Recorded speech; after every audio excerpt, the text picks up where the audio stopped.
हाय friends, hello. मी सारिका तांबे. मी आज तुम्हाला सांगणार आहे की हायलाइट्स कसे करायचेत आणि अशा केसांमध्ये की ज्यांच्या केसांमध्ये खूप सारी मेहंदी आहे, जे लोक वारंवार डाय करतात आहे आणि त्यांच्या केसांवरती कलर चढतच नाही आहे. तर अशावेळी काय करायचं ते मी आज तुम्हाला सांगणार आहे या व्हिडिओमध्ये. तर व्हिडिओ कंटिन्यू पहा आणि एंडपर्यंत पहा, तरच तुम्हाला लक्षात येणार आहे.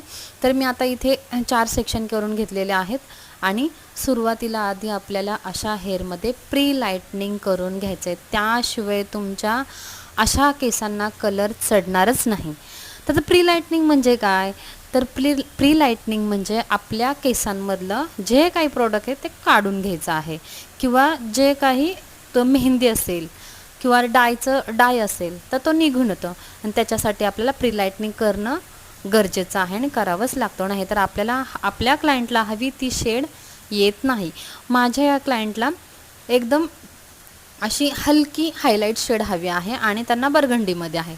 तर ती मी या व्हिडिओमध्ये कशी करायची ते दाखवणार आहे. तर सुरुवातीला मी इथे प्री लाईटनिंग करून घेतलेलं आहे. 4 सेक्शन करून घेतले. फॉईलमध्ये असं आपल्याला प्री लाईटनिंग लावून घेऊन ठेवायचं असतं आणि ते दर 7 ते 10 मिनिटांनी चेक करायचं असतं.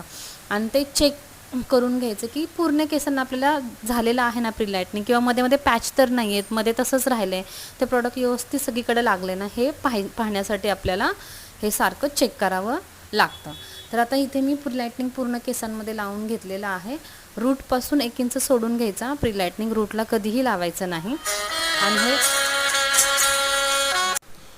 आणि पूर्ण केसात लावून झाल्यानंतर मी छान हेअर वॉश करून घेतलेलं आहे. आणि हेअर वॉश झाल्यानंतर हे पूर्ण असं तुम्हाला प्री लाईटनिंगचे हेअर दिसतात. हे प्री लाईटनिंग झाल्यानंतर पूर्ण असे हेअर दिसतात. आणि प्री लाईटनिंग झाल्यानंतर आपल्याला वॉश करताना थोडं मास्क पण लावायचं, कारण प्री लाईटनिंग केल्यानंतर केस थोडेसे ड्राय होतात.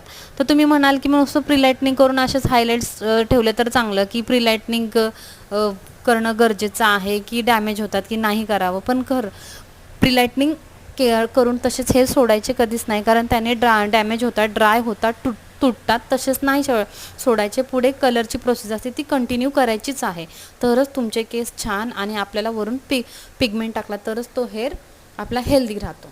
तर पुढे मी इथे 20 वॉल्यूममध्ये burgundy shade root to end लावून घेतलेली आहे आणि फायनल हा रिझल्ट. तर कशी वाटली ही तुम्हाला छोटीशी रील्स कमेंटमध्ये नक्की सांगा. बाय.